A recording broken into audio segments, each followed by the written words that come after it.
Үчимд хүргээ ирэх үзэгчтэй Монгол хүн Монголын зүрх гэсэн нэртэй нэгэн цуврал нэвтрүүлгийг үзэгчид та бүхэндээ хүргэж байгаа.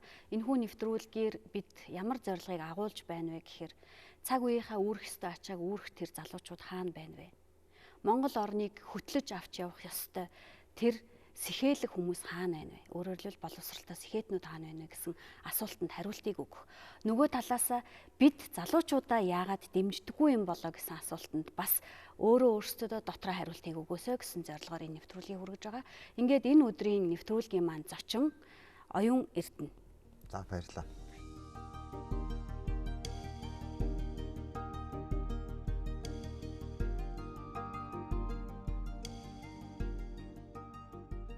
Алсын хараа гэж номыг ч анх уншаад бас их тийм нөгөө үнэлэх мэдрэмж төрж илаа. Тэгээд тэр номноос үүдэлтэйгээр Монгол даяараа бас алсын харааны тухай ярьдаг болсон юм болов боддог. Тэгээд алсын хараагаа ярьж байгаа хувь хүн гэдэг бол улс орныхоо бас хаашаа явах тухай асуудлыг дараагийн зэгт боддог болох байх гэж бодож байгаа. Тэгээд энэ нэвтрүүлэгт урьж оруулах бас нэг том шалтгаан байлаа. Тэгээ энэ ном байна. За энэ Азийн хөлөг улс гэдэг ном бичиж. Азийн хөлөг улс гэж яагаад нэрлэх болсон юм бэ? Азийн хөлөг улс гэдэг нь ямар улсыг хэлээд байгаа? 2005 онд Алсын хараа гэдэг ном бичсэн.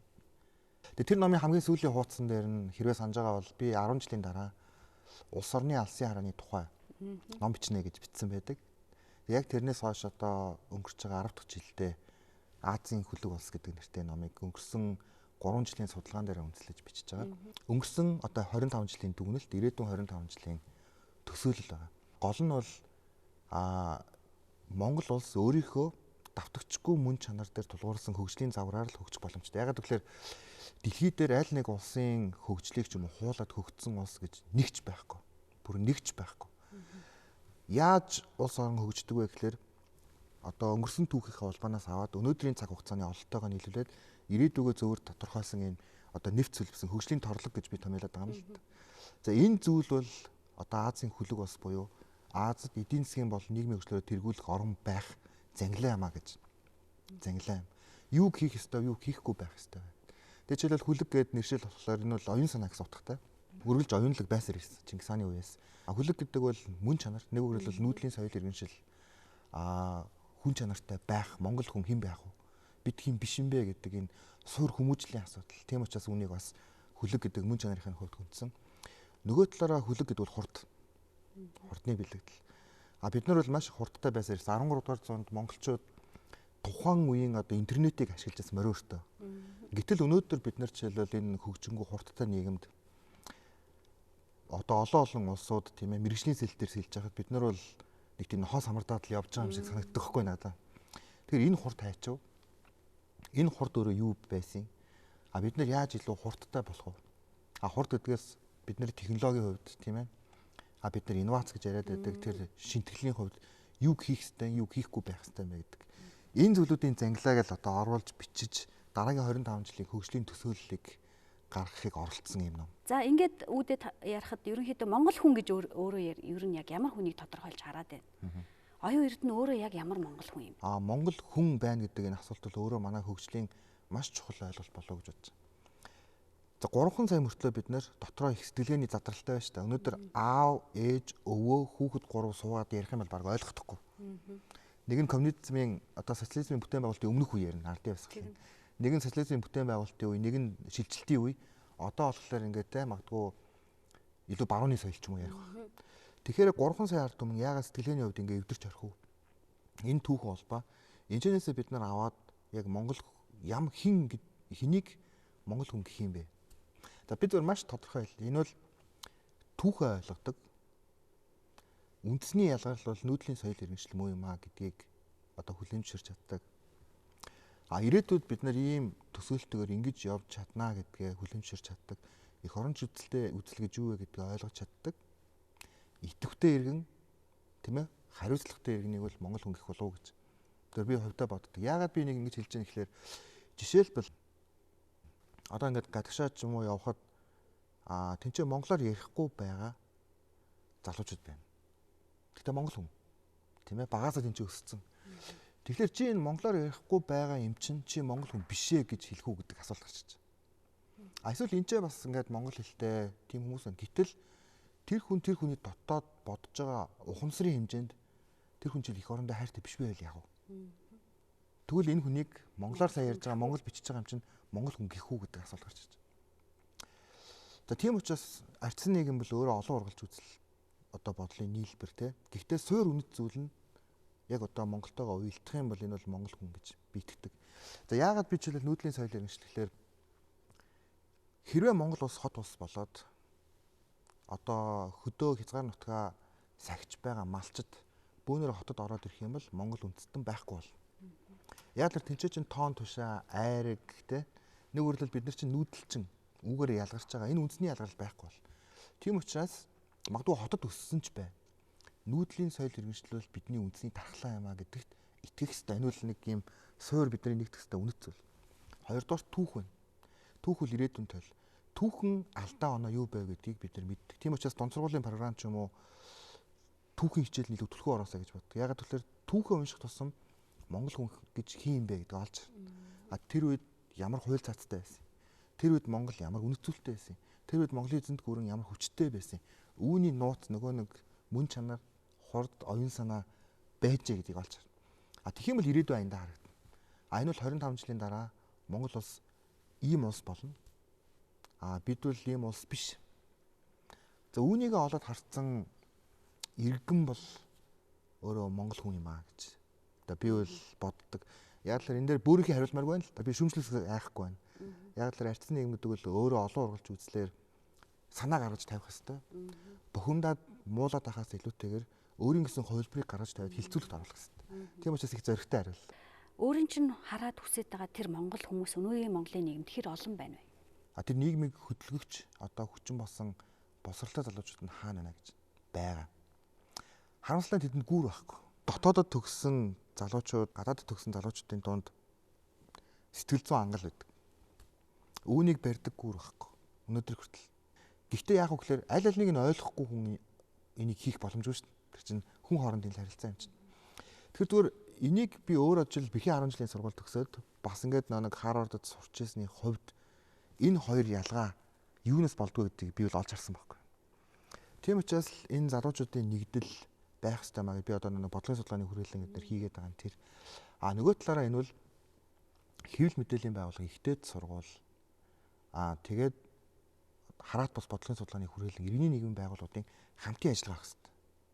Ингэж энэ гүүр маань өөрөө ингээд баригдаж байгаа юм л та. Энэ гүүр ингээд баригдаад ах тусам яг үгээр нөгөө нэг зүрх цохилж эхэлнэ.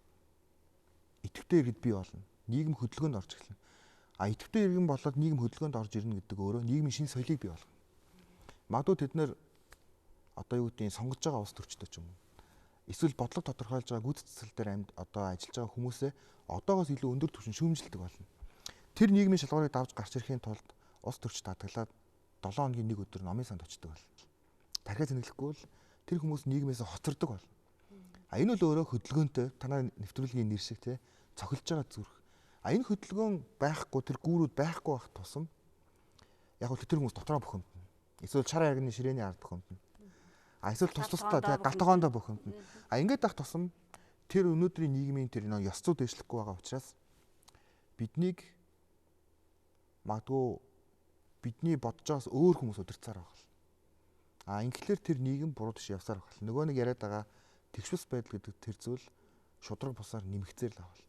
Тэр энийг хийхийн тулд магадгүй энэ зөв гүүр гэдэг энэ ойлголтыг бас үргэлж боддог. Энэ бол миний хариуцлага баг. 2 3 жишээ хэлээ л та. Жишээ нь ингээд Дундгов аймаг бид нар дуу хуурын Дундгов гэдгээр мэднэ.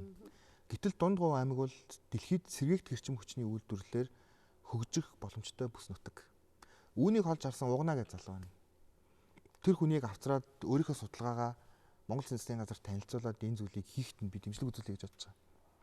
Тийм учраас нэвтрүүлэг хийж байгаа. Хэрэг өнтертэй амьттай хамтраад. Дэлхийд жишээлбэл төгжрлийг замаа өргөтгөхөд шийдсэн хот улс гэж байхгүй. Үүнийг зөвхөн татварын нэгдсэн бодлогоор шийдэн эсвэл нийтийн тээврээр дарга нар явдаг ус шийдэгддэг гэж байгаа. Ягаад гэвэл тэгжиж нийтийн тээвэр чанарждаг юм байна л да. Тэгэхээр энэ бүх зүйлүүдийг судалгаа хийсэн алдраа гэдэг охин байна. Тэр хүн өнөөдөр магадгүй хотод ч юм уу хотын тамийн газарт өөрийнхөө хийх ёстой зүйлийг хийх ёстой. Энэ зүйл дээр нь би бас гүр болох ёстой гэж боддог тий. Бацаа гэх охин байна. Өнөөдөр жишээлбэл одоо эргэтэн ургуулах дэлхийд нэг 10 хүрэхгүй эрдэмтдийн нэг болцсон. Одоо Бацаа бол жишээлбэл магадгүй 20-30 жилийн дараа хүн насрахгүй байх боломжтой болно гэж ярьж байна итгэлтэй.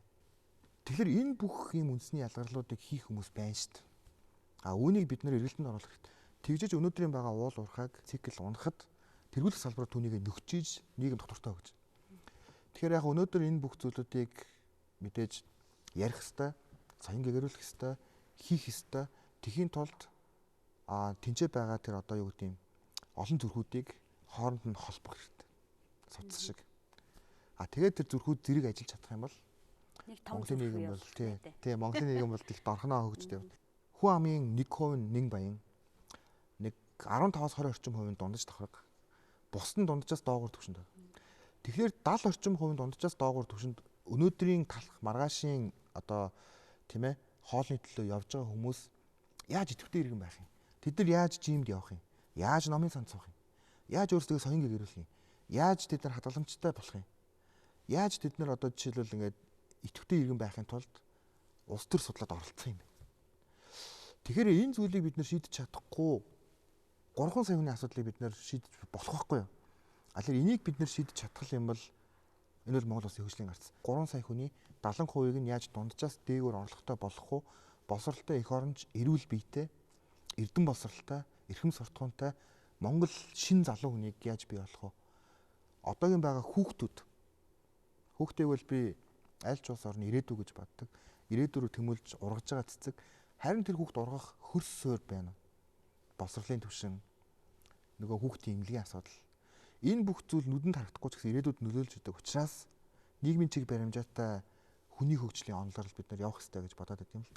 Тэр бас энэ номонд байгаа. Энэ ингээд бодож байгаа зорж байгаа энэ их ингээд тэмүүлэл, энэ их хурд, энэ их итгэл найдвар, энэ их сэтгэл зүтгэл чинь ингээд очоод хан мөрөгчих үедээ гэж өөрөө ирэхгүй бодогдоод байна. Мөрөгж гин үү? Гэхдээ хан мөрөх нь ойлгомжтой шүү дээ. Ханаа яаж хан мөрөх нь ойлгомжтой. Хан мөрөхөө мэдсээр байжээж одоо юу гэдгийг жижигхэн хананд мөргөөд ч юм ингээд боцвол тэрүүл өөрөө тэмцэл биш шүү дээ. Тэ. Тэгэхээр хүн бүхэн л дорноо нэг тийм жижиг хэмжээний ханыг мөргөдөг шүү дээ. Тэг яг зүгээр бэрхшээл гэдгийг бол би хувьдаа юу гэж ойлгодог вэ гэхээр бэрхшээл бол боломж. Тэгэхээр амьдралд гарч байгаа бэрхшээл бүх хүн бол одоо боломж гэдэгт итгэх хэрэгтэй. Нөгөө талаар хэрвээ өнөөдөр жишээлбэл бухимдах ч юм уу эсвэл аливаа нэг асуудлыг шийдэх гээд явхад хан мөрөхгүй бол тэгээд юуг өөрчлөе? Тийм хан байхгүй бол. Тэгэхээр энэ бол түүхэн үүрэг байхгүй нэгэн үеийн. Тэгэхээр бид нар дор бүрнээ амьдраа дуусна. Эргээд ботход бидний амьдрал тодорхой өвийг үлдэх хэрэгтэй. Тэр өв юу байх вэ? Өр байх юм уу? Эсвэл улс орно одоос нь уруудан дорой төлцөн байх юм уу? Эсвэл сэргэн мандах тэр зөв одоо тогтолцоо тэр зам ёсны бизнесийн онол руу тэр зөв голдрол руу оруулсан байх юм. Энэ бол тэгэл залуу насны одоо ялангуяа бидний үеийн энэ цаг үед амьдарч байгаа хүмүүсийн ирээдүйн өмнө хүлээж байгаа л нүдэнд үл харагдах хариуцлага шүү дээ. Ягаад тэгэхээр 100 жилийн дараа энэ нэвтрүүлгийг үзэж байгаа хүмүүс энэ ярилцлагыг хийж байгаа 2 хүн байхгүй шүү дээ. Дэлхийд даяараа байхгүй. Тэгэхээр юунаас айгаад байгаа юм? Урагшлал хэвээр тийм зүйлийг хийх хэрэгтэй. Тэгэхээр түнэр харанх хөг зөвхөд суугаар нэг ч гэсэн лаасаа гэдэг гоё үг гэдэг шүү дээ. За ингээд өөртөө чинь ярилцах нэвтрүүлгийн маань одоо богино хугацаанд харамсалтай дуусч байна. Ингээд ярилцаад яриа гэж олон залуус цааш нь түгээгээд хүргээд л ямаар байна. Гэхдээ олон сувгийг ашиглаад өөрийнхөө үзэл бодлыг бас түгээгээрэй. Тий. Би бас тархины үр гэж нэвтрүүлэг радиотой хамтарч явуулдаг. Тэгээд тэр нэвтрүүлэгт тол үндсэндээ бид юуны үр тарих вэ? Түүнийхээ ургацыг л хураана гэж нэвтрүүлгээ эхлүүлдэг. Тэгэхээр оюун эрдэнэ гэж хүний энэ их амьдралаас олсон ухаарл дээр нь бас зориг. Тэ? Энэ бүхний үр Монголын хөрсөнд залуучуудын тархинд олон болж ургаасаа гэж би сэтгүүлч хүний хавьд хүсэж байна. Цаашдын чинь ажилд, цаашдын чинь давхиж яваа энэ их морь шиг тийм ээ хүлгийн хурдаар давхиж яваа энэ их хурданд чинь ямар нэгэн саарах зүйл бүү байгаасаа гэж өрөөё. Өнөөдрийн нэвтрүүлэгт ирж оролцож өөрийнхөө өмнө нь сууж байсан энэ тайзан дээр ирж зочин болж ярьцлага өгсөн танд баярлалаа. Баярлалаа. Өөр чинь ч гэсэн амжилтсаа. За баярлалаа. Оюун ухааны хурд хүчийг бэлэгдэн Азийн хүлэг улс болцгоё хэмээх нэгэн уриалгыг монголчуудад хүргэж байгаа оюун эрдэнэ хэмээх энэ залуу нэвтрүүлгийн маань нэрийг сонирхолтойгоор тайлж өгсөн юм. Зүрх бол хөдөлгөөн. Харин нийгмийн зүрх гэвэл идэвхтэй, эрч хүчтэй амьдралын хэмнэл. Зүрх цоглож хүмүүсийн оюун санаа идэвхтэй хөдлөж байж улс орон хөгжинэ хэмээн тэрээр хэлв.